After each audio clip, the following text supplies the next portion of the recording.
Olá, está no ar mais um Em Pauta aqui na TV Fevale.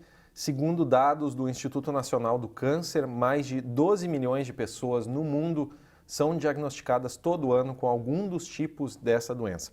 Cerca de 8 milhões dessas pessoas morrem.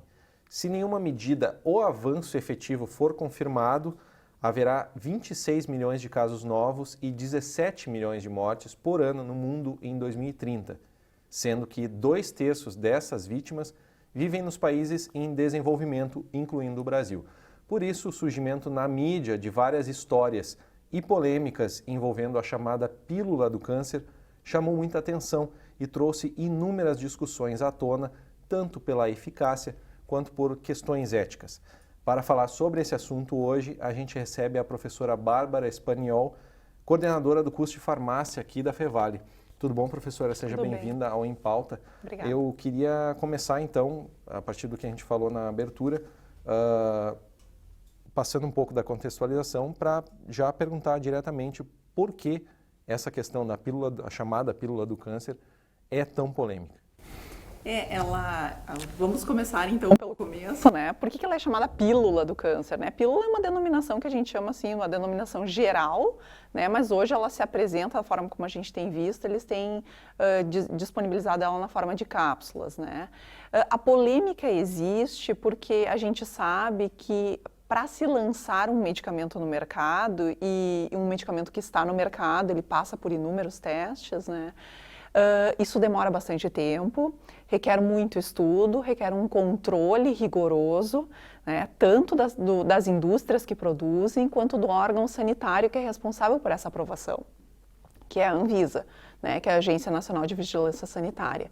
Então, existe essa polêmica porque essa pílula do câncer, ou essa substância, ela não passou por esse processo, né? Ela pulou a fase da vigilância sanitária, né, da regularização perante o órgão sanitário, e já vem sendo utilizada diretamente em humanos. Então, a polêmica se dá justamente por isso, né, porque se pulou a etapa da regularização. E por que se pulou essa etapa? Existe algum indício ou foi uma atitude tomada pelo próprio pesquisador que desenvolveu a substância? Como é que acontece isso? Na verdade, a gente não entende, assim, eu não consigo entender, né, exatamente o processo. Ele vinha já há bastante tempo, né, disponibilizando para os pacientes esse tipo de produto. Ele poderia ter solicitado a patente desse produto, se ele tem a característica de ser tão promissor, efetivamente, né, solicitado a patente, comercializado essa molécula junto à indústria farmacêutica, né, ou até indústrias farmacêuticas locais, indústrias farmacêuticas públicas da União, do país, né, que poderiam, então, subsidiar o desenvolvimento de todo o estudo clínico dessa substância.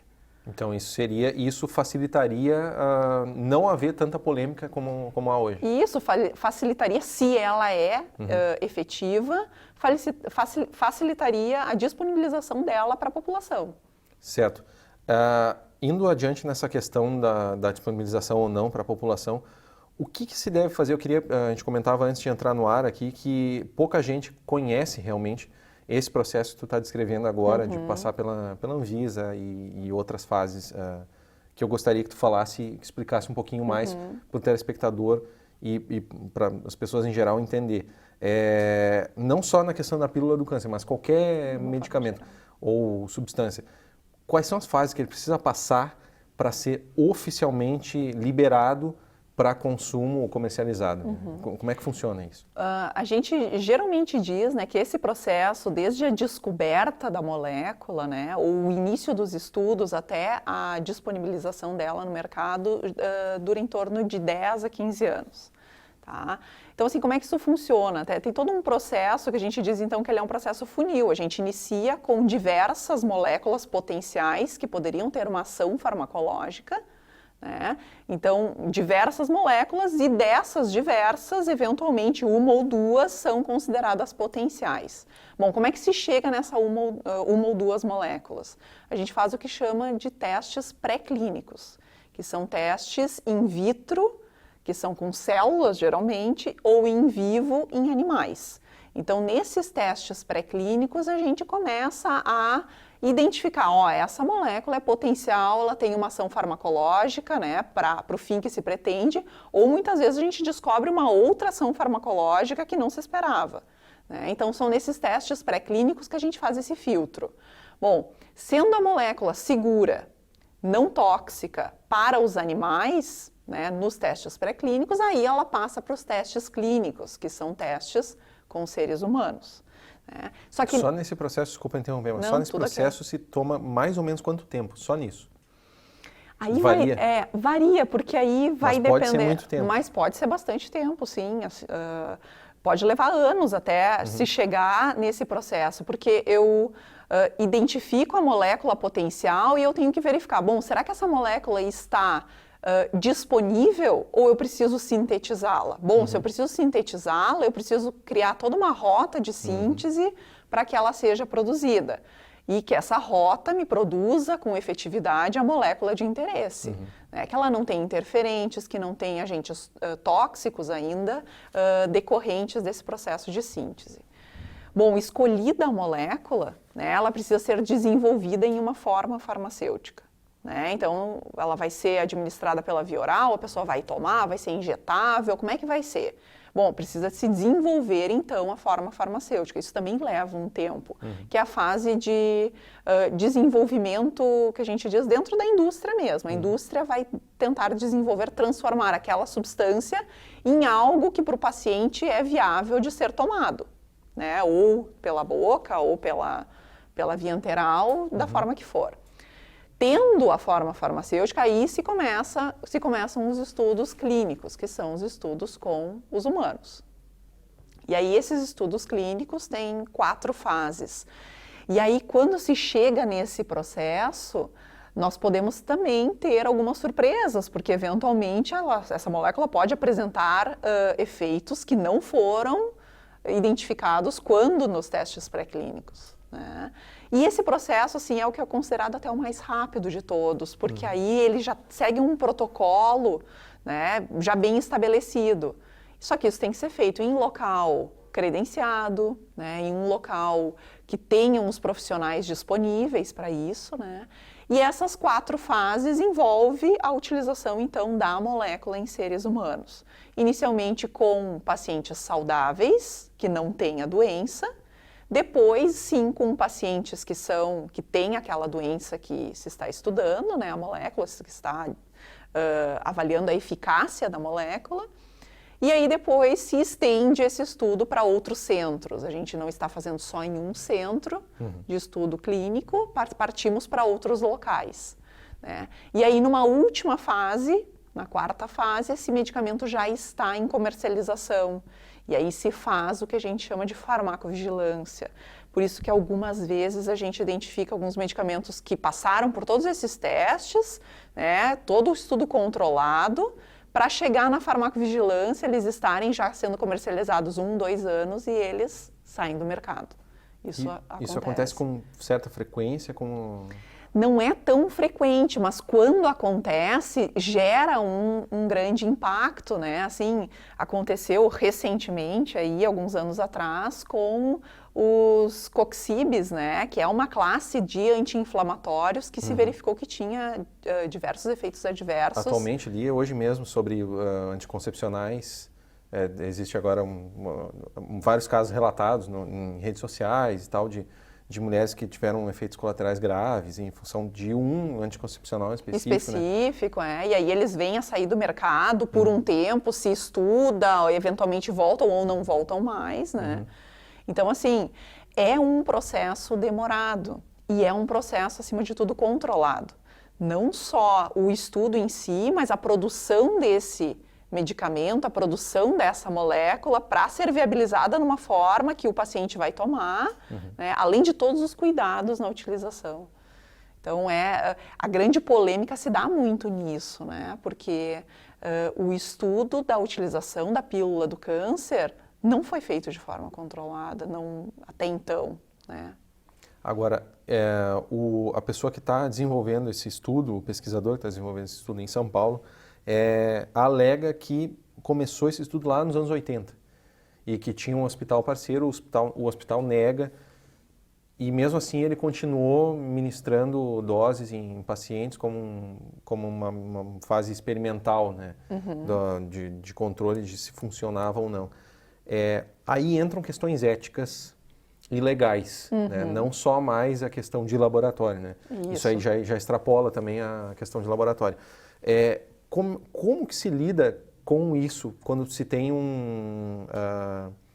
especialmente para o profissional que está no laboratório, né? Como é que ele lida com essas questões, sabendo que esses testes estão sendo feitos sem seguir esse protocolo que tu acabaste de descrever aqui? O que se deve fazer num caso desses e como é que é a discussão hoje entre os profissionais? O que se pensa a respeito? Porque quando a gente envolve um estudo que tem os seres humanos, né, nós precisamos passar o estudo, né, o estudo precisa ser aprovado por um comitê de ética, né? Então isso é bem importante, assim, o paciente também deve estar ciente daquilo que está acontecendo, que ele está também participando de um estudo, né? Então essa questão ética ela é bem importante, assim, porque ela parte não só do pesquisador, mas também da pessoa que está recebendo esse tratamento, entre aspas, digamos assim, né? Ele precisa estar ciente de que isso é experimental, de que pode não ter efeito e que pode também ter um efeito negativo. Quando o estudo é controlado, esses efeitos negativos se minimizam, né? Então, porque eu estou trabalhando com uma molécula, com uma substância, ou com um potencial medicamento que já passou por diversos estudos que o tornam seguros para serem utilizados em humanos, algo que no caso da fosfetanolamina não aconteceu, né? Então a gente tem estudos também que têm resultados divergentes, né? Alguns dizem que ok, funciona, outros dizem que não funciona, isso em animais. Então, no momento que se tem essa dubiedade, a gente não pode levar isso adiante. Na prática, não se leva adiante para os estudos em humanos. Precisa continuar a fase de testes. Exatamente. Até quando for preciso. Ou se trabalha na molécula, se trabalha na substância, ou se avalia a rota de síntese, né? Porque se verificou também que ela não era uma substância pura, né? Precisamos disponibilizar ela numa substância pura para que essas impurezas não sejam interferentes no tratamento. Então, assim, isso tudo precisa ser pensado. Quando o estudo é controlado e regido dentro das normativas corretas, isso tudo é pensado. E qual é o grande objetivo disso? Oferecer o menor risco para aquela pessoa que está participando do estudo. Então, é algo que, quando não se controla, quando o estudo não está controlado, não está aprovado por um comitê de ética, quando o paciente não faz parte disso, ele acaba tendo muitos riscos também. Como é que essa questão da ética é trabalhada, por exemplo, no curso, até no próprio curso de farmácia? Um profissional que se forma em farmácia, qual é a noção de ética e de práticas éticas que ele vai ter na hora, em sala de aula, depois trazendo para a prática? Não, isso a gente trabalha desde cedo, desde logo no início do curso, né? Claro que nós temos um componente curricular, né, chamado ética, mas o aluno ele vê isso, como desde cedo ele entra em contato com o paciente, isso sempre é mencionado, né? Dos cuidados que se deve ter ao se manejar informações que o paciente traz para a gente, né? E que a gente também consegue avaliar frente aos prontuários que a gente pesquisa, né? Então isso é trabalhado em cada componente, seja em disciplinas, sejam nos estágios, e o aluno tem isso muito enraizado, porque ele já entende isso muito bem desde cedo, né? E sai já da graduação, né, com o código de ética do farmacêutico também disponibilizado pelo conselho de classe, né? Então isso ele também tem muito claro. Certo, professora, vamos para um rápido intervalinho, depois a gente segue falando aqui sobre as questões da pílula do câncer no Em Pauta de hoje.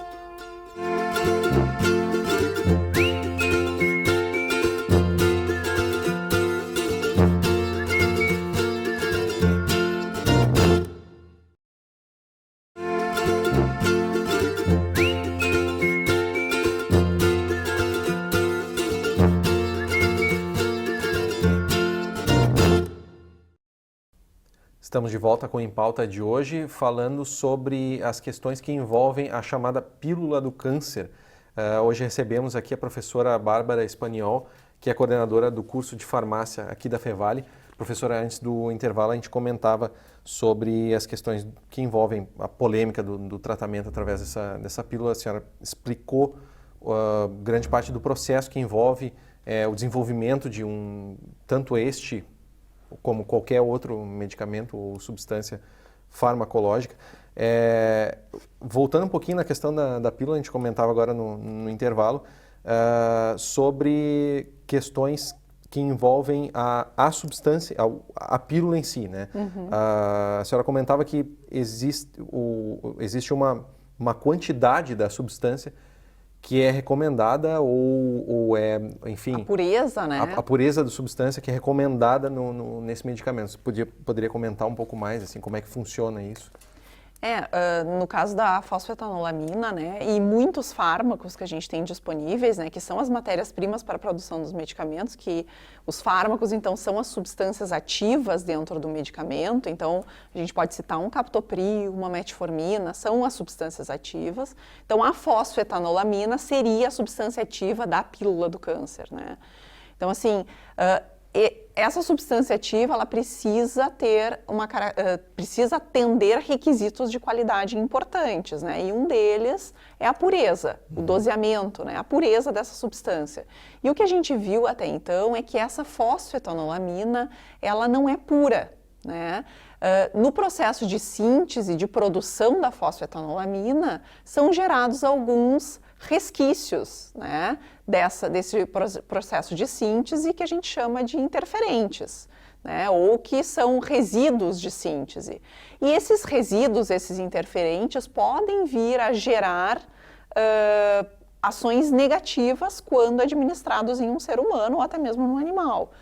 Então, muito também da polêmica se dá no fato de que a fosfetanolamina não é pura.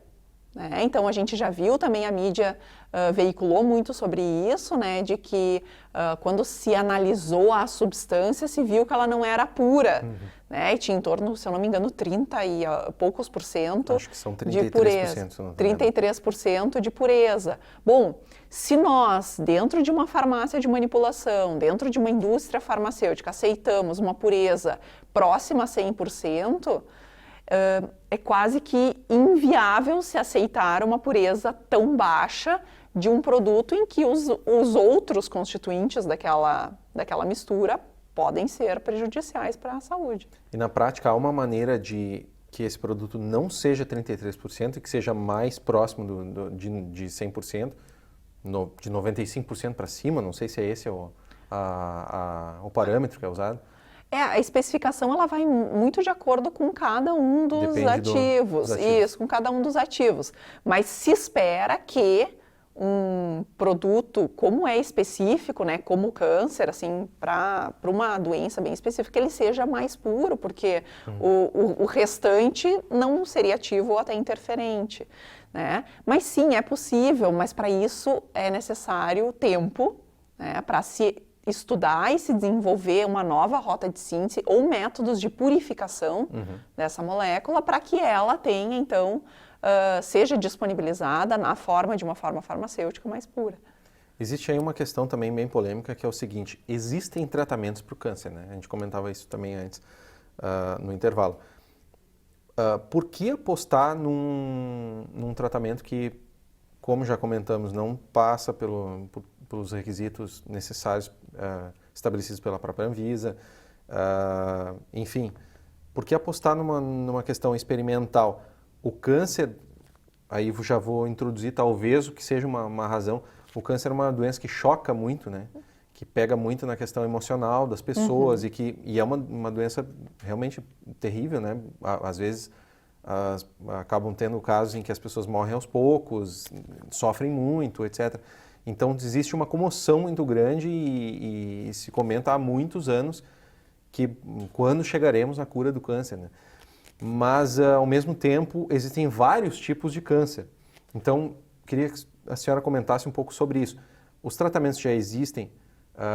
Não seria o caso de se avançar nos próprios tratamentos que já existem e trazer talvez aí, se for comprovado a partir dos testes que estão sendo feitos agora, a fosfoetanolamina como um complementar ou de alguma forma, não sei se isso seria possível. Na verdade, existem tratamentos, e como tu disseste, a doença, ela não tem um desfecho, ou tem um desfecho, na maioria das vezes, negativo, né? Levando o paciente a óbito, e isso gera a busca por tratamentos alternativos, né? Que não aquele que os médicos acabam orientando, sugerindo. Mas a gente pode ainda evoluir muito nesses tratamentos que já existem no momento que a gente começa a personificar ou personalizar as doses e estudar o paciente como um ser único. Porque quando a gente faz os estudos clínicos, como a gente tinha conversado, nós avaliamos uma população, né? Que são pessoas diferentes, que elas compartilham entre si características muito parecidas, mas são indivíduos diferentes, né? E quando a gente fala de um tratamento para uma doença tão específica, o tratamento também precisa ser específico, não só a escolha do medicamento em si, mas o ajuste da dose, né? Levar em consideração aspectos não somente como altura, peso, mas a massa corporal, características genéticas de como o indivíduo vai metabolizar esse tipo de substância. E as pesquisas atualmente já vão para esse lado, já estão sendo feitas dessa maneira, no geral ou não? Na verdade, a gente não fala já mais nem em pesquisa, isso é prática já, isso já acontece na prática, isso não está ainda difundido em todos os hospitais, né, falando aí de tratamentos contra o câncer, onde a utilização dos medicamentos é exclusiva de âmbito hospitalar, né, mas isso já acontece na prática, né, então assim, dependendo do hospital, se ele tem um acompanhamento farmacoterapêutico, onde há uma farmácia clínica envolvida, o prescritor, em conjunto com o farmacêutico na escolha da dose, levando em consideração esses aspectos do paciente, pode-se fazer sim. Inclusive, na instituição, aqui na Fevale, nós temos, né, um grupo de pesquisa que estuda isso, né, que faz essa avaliação da utilização, então, da escolha da melhor dose para o paciente, levando em consideração esses aspectos próprios dele, né, não de uma população grande. Outra questão que é super polêmica e que se vê volta e meia a respeito da pílula do câncer é como uma pílula, ou como comentaste o termo que tu usaste no início, que eu não vou recordar agora, não é pílula tecnicamente, né? É uma cápsula, uma cápsula, né? Ou como uma cápsula, como uma pílula, pode curar ou ajudar na cura de uma doença que na verdade são várias, né? O câncer pode ser de vários tipos, né? Existe os diferentes cânceres, eles se comportam de maneira diferente também. Existe uma maneira de um medicamento apenas ser a solução para a cura de uma doença que tem várias faces, digamos assim? Como tu disseste antes, né, ela pode ser uma alternativa adicional depois, né, se ela vir a apresentar resultados positivos, né, ela pode ser adicional ao tratamento, mas o que se faz realmente, a gente faz um tratamento farmacológico associado a um tratamento de radioterapia, por exemplo. Os tratamentos, eles não andam separados, eles geralmente têm associações de medicamentos, então um único medicamento, né, geralmente não é responsável pela cura ou pelo tratamento daquele paciente. Claro que existem alguns cânceres que são já bastante conhecidos, né, que já são bastante estudados, que têm assim, um prognóstico muito melhor, né, Mas não acredito, né, ou gostaria muito, né, que fosse verdade, de que uma única substância fosse capaz de levar à cura para diversos tipos de câncer. Eu pergunto isso porque se tem, até pelas próprias pessoas que ou as pessoas que entraram na justiça, por exemplo, para ter o direito de usar a pílula como um medicamento, um tratamento oficial, né, para a sua própria doença, ou doença de um parente, de um ente querido, trazem a pílula como a solução, né? Mesmo ela estando, como a gente comentou, em fase experimental, não tendo passado por todas aquelas fases, etc. Então, qual é o perigo de se tratar isso como a solução, né? Ou até que ponto também, já estendo a pergunta para essa questão, para a gente ir encerrando, até que ponto isso também não vai da própria vontade do paciente, e é comprovado cientificamente que a própria vontade do paciente conta muito na hora da cura ou de um tratamento de uma doença, né? Eu não sei em quais circunstâncias agora que os juízes têm liberado a utilização dessa substância, né?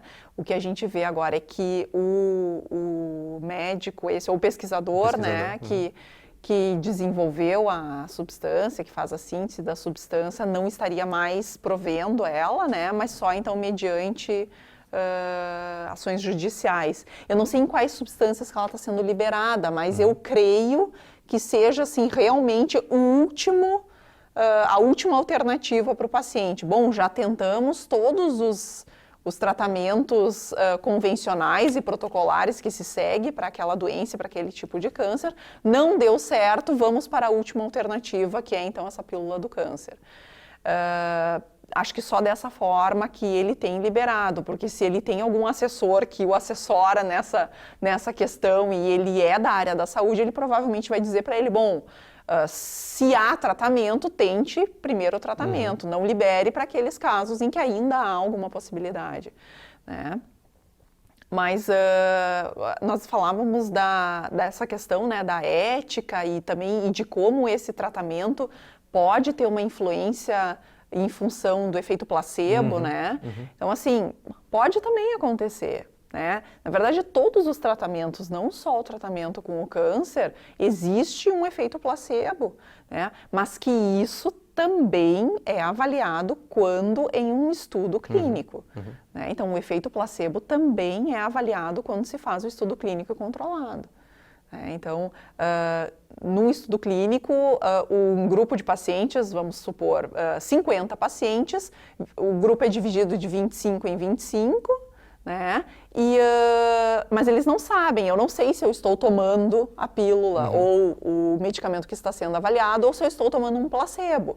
Então, com isso, né, o que a gente chama de duplo cego, eles conseguem minimizar ou identificar se há um efeito placebo. Então, como eu disse, no momento que ela está sendo estudada, no momento que o estudo clínico for fechado, se esse estudo clínico for adiante, né, aí sim a gente pode também avaliar se esse efeito placebo existe. Professora Bárbara Espanhol, muito obrigado pela sua presença no Em Pauta de hoje, obrigado pelos esclarecimentos a respeito desse assunto tão polêmico, obrigado pela presença. Obrigada, agradeço também. O Em Pauta de hoje fica então por aqui. Você pode conferir este e outros programas mais antigos no nosso canal do YouTube, youtube.com/tvfevale, ou através das nossas postagens no facebook.com/tvfevale. Até a próxima semana.